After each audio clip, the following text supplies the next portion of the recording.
বিচ্ছিন্ন দুর্গম আমাদের এই চরাঞ্চল। কয়েকটি চর মিলে প্রায় ৩০-৪০ হাজার মানুষের বসবাস। যাতায়াত করতে হয় নদীপথে, নৌকায়।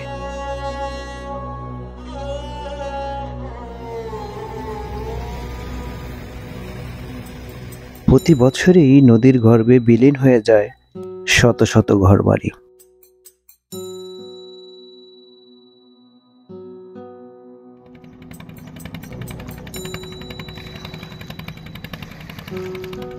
উন্নয়নের ইট সিমেন্ট কখনো ছুঁতে পারেনি আমাদের, তবে হাতে হাতে আছে মোবাইল ও স্মার্টফোন, গুটি কয়েক প্রাইমারি ও হাই স্কুল।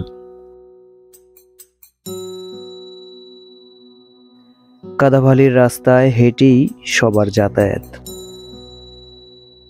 আছে গুটি কয়েক ভ্যান।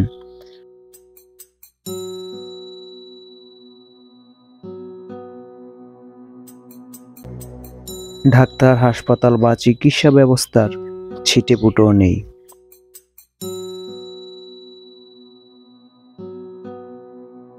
কেউ অসুস্থ হলে মেশিন চালিত নৌকায় করে নিয়ে যেতে হয় দূরের জেলা বা শহরে। এরকম এই জনপদে প্রায় ঘটে নৌকাপথে মৃত্যু।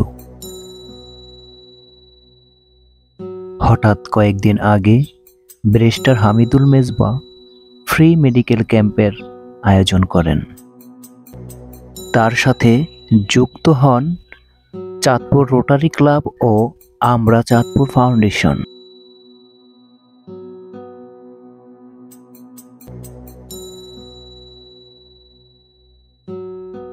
গত 8 মার্চ শহর থেকে ডাক্তার ও ওষুধ নিয়ে ফ্রি মেডিকেল ক্যাম্প করেন।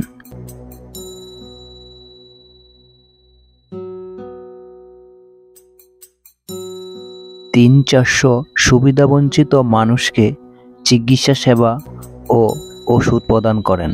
সেখানে বেশিরভাগই ছিল মহিলা ও শিশু। এই দুর্গম চরে অসংখ্য মা বোন আছে। তাদের কথা বিবেচনা করে হলো একটা কমিউনিটি হাসপাতাল করা দরকার তাদের নিরাপত্তার জন্য।